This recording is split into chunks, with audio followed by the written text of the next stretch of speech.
mawacho go gima moko. Kama koro chope ni jaduong' Ogada, ang'o ma ding'is jo siasa nikech jo siasa bende nigi kedo margi koni to jopiny bende nigi kedo margi koni. Wachaka ne gi jo siasa, ang'o ma diher ni mondo gitim koro sama koro chope ni? Nikech koro wane kuku mar wach. Trevor political rights nie katiba wani kirango article 38 and article 81 ma the constitution mar katiba, article 38 and article 81 political right jo wate kata an audi kata in Trevor, that right in go minyalo chung kata nyalo siro kata nyalo laro komora mora e chama mora mora mago tenie katiba ka ratero mar ng'ato kata former political party ne chungi political party ni of your choice bet gi yero ma itimo yo ma mar mibadhi yo mar accountability yo ma credible magite ni article 38 and article 81 omiyo jo kocha ng'ama ni kocha to gi ng'ama ni koni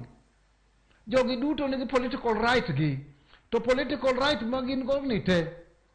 oterowa e konyo jopiny nikech jogi kwago kura Trevor, and this is very important, magi malich ahinya sama ago kucha social center ago ga kura social center all the way from 1992 ago kura delegate power na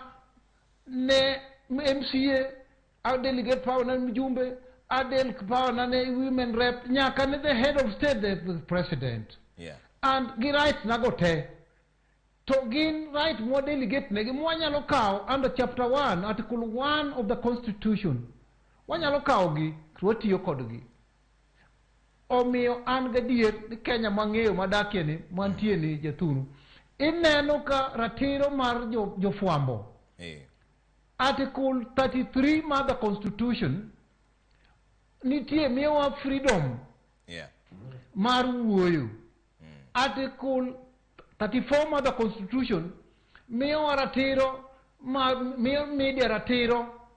mar wacho kata golo gik makoro wawuoyogi wawuoke and ma very important yena tieki wawuoke constitution mane 1990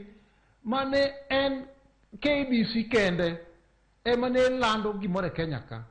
sani wan gi station mag TV mag oganda luo ogandini mamoko mang'eny nikech that freedom nikech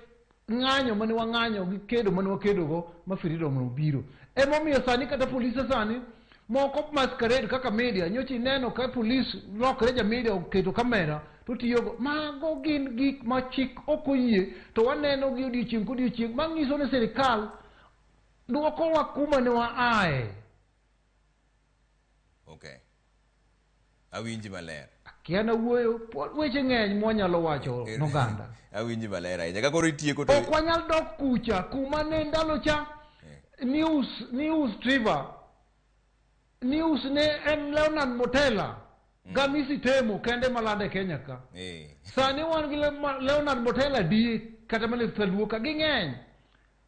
iwinje awinji maler erokamano ka ndalo cha kanoterie court tidhi e bwo Bernard Chunga tidhi kiang'o ok yot ahinya kuma ji waye kane idwa winjo news Trevor kane idwa winjo news and March 92 ka an kijana idhi mana KBC idhi mana BBC London mirito saa 12 gi nus otieno gi sauti ya Ujerumani ekiwinj news ma Kenya ok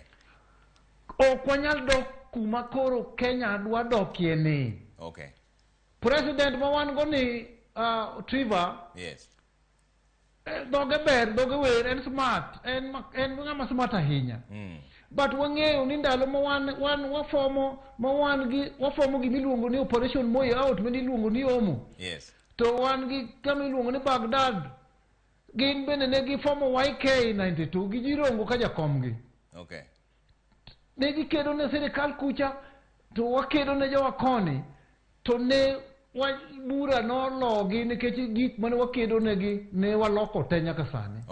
erokamano jaduong' Ogada Weche minya wanyalo wacho to ng'eny to sae makoro de mawa wang'wa. Mano jaduong' Audi Ogada, jakedo ne ratich oganda kendo jakom jodak ma Kisumu. Ero kamano ahinya kuom miyowa sechegi kowuok kuom achiel koa Kisumu kanyo. Mane kama koro walore chenro mar duol. An nyinga Trevor Ombija, Jandeng' Opanga, Jonyakach dendo Ombija Taya, nyakwar guok kocha pesa.